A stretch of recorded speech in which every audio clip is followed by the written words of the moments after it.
Harry's wife. Uplift, Upgrift. News comes this way, courtesy of the New York Post and an article by Samantha Ibrahim, that tells us Prince Harry is scheduled to make his first public speech since the release of his bombshell memoir Spare earlier this year. The Duke of Sussex, you'll all be delighted to learn, will speak at Better Up's upcoming Uplift Summit. Yes, you're all going to be uplifted should you choose to attend, which is taking place in San Francisco. The 38-year-old author, for he is that now, not just a prince, but he is a man of letters, will give a talk at the 2-day convention for business leaders, because he knows so much about that, held on March 7th and March 8th. Clear your diaries. Ensure that your schedule is free. While virtual registration for the event is free, so if you want to sit in your sloppy joes whilst picking out the fluff from your belly button, oof, you disgusting creature, you can be involved virtually. But if you want to get in the flesh, if you want to be up close and personal, if you perhaps want to try and sneak a peek at the frostbitten cock and ascertain whether the bollocks of gingerness were frost-free, well, you're going to have to stump up $995. The ticket grants buyers access to workshops, fireside chats, how cosy, group coaching sessions, and, even better, food and wine. Better Up said in a statement that in addition to Prince Harry, speakers will include Issa Rae, David Chang, Robin Arzon, and Adam Grant. I've no idea who those people are. You may know them. The immersive summit will feature the exchange of ideas and inspirational conversations, delivering unparalleled insights for leaders around talent retention, growth, and how to best enable managers to smear lotion into their bell ends whilst thinking of relatives, to lead high-performing teams through the current climate of change and uncertainty, they added, which in other words is basically being told, here's a load of people that are going to talk at you for God knows how long whilst you're wondering, did I leave the iron on? What should I have for tea? And shit, I'm getting evicted today. What am I doing here? Harry has been Better Up's Chief Impact Officer, also known as the Chimp, since March 2021. So nearly 2 years. I'd be fascinated to learn what he's achieved during that time. The startup focuses on coaching people on their mental health to help them improve their mental fitness so that they can experience peak performance at work and in their personal lives.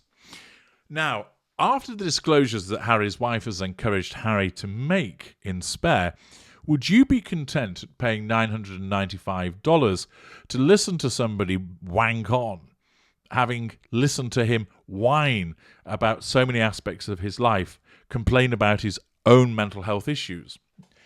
Now, naturally, there is a huge advantage to hear from somebody that has experienced mental health struggles because they understand what the experience is like. That's why, in certain instances, people become their own experts. It's why within the mental health field, there are many individuals who have mental health issues themselves, because having experienced it, they are best placed to be able to convey their knowledge and understanding to other individuals. That makes perfect sense. But you would like to think that the individual concerned has triumphed, perhaps learned to live with their difficulties, perhaps has even conquered them in some form, and has been able to move forward.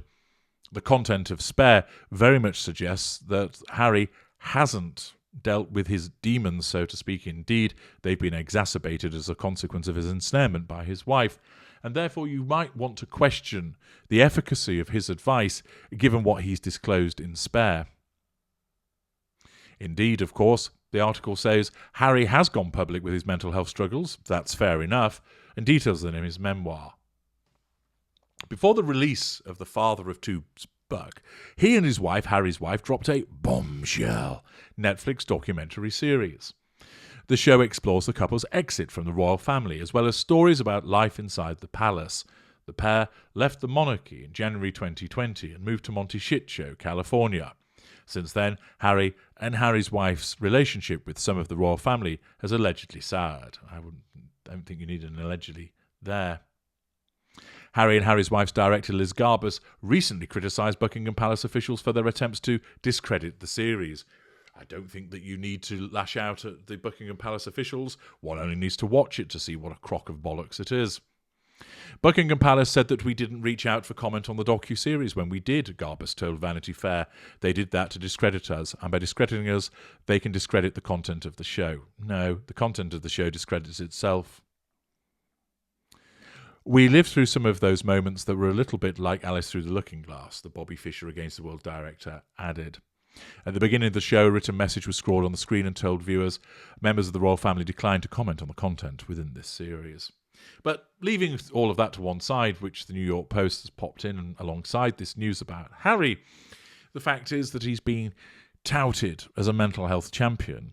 Whilst, of course, one recognises the advantages of somebody who has mental health issues talking about it, you really do have to question his relevance, his efficacy, and, of course, this is demonstrative of, once again, Harry and Harry's wife trying to find some relevance and engaging in yet what could be seen as more grifting in order to make money. One wonders what his fee is for all of this, or is it part of his salary that he receives from Better Up? I know, of course, many people have expressed concerns about that organisation. I'm sure that you'll do so again in the comments. And talking of which, what do people below the line think about all of this? What are their observations about Harry being involved in this? DD1202. I had started to think that this company had just fizzled out since Better Up was not in the news, since Has got that made-up, non-meaning title over a year ago. Now, with being back to word salad explanation for the goal of the conference, is the cue for the public to totally ignore it. Poor and pouring. The Markles don't make enough money to sustain the private lifestyle they so desperately beg the public for. Keeping up appearances is expensive. Give me a break. When he left England with migraine, he made a grandiose statement about giving up all royal pretences. Famously, he said, "Just call me Harry." Whatever happened to that position? Now he's billed everywhere as Prince Harry, the Duke of Sussex. If the Queen hadn't forced him to stop using it, we can be sure that he would be adding the Royal HRH to his name and expecting all of us to call him Your Royal Highness. Ugh. Go back to England, Harry. You don't fit in with the egalitarian culture of the United States. Islander. That's funny. If you paid me $995, I still wouldn't go. My first name, my last name. But where else could you hear a grown man fantasize about his mummy while rubbing Elizabeth Arden cream on his todger? Legal Brendan. I might go if only I had a clue who these peeps are. Blue Book notes. So far, he and his wife constantly state personal problems. They never been talked about a solution. And he's a chief of Better Help? I think we're Better Up.